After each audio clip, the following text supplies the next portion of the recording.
This is a reverse crunch.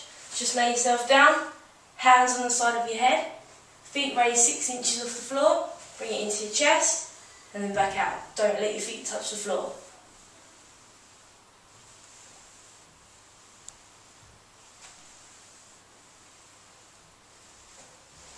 If you're finding this too hard, lay yourself down, sitting on your hands, bring your feet out and into your chest. If you need a rest, let them touch the floor, bring them into your chest.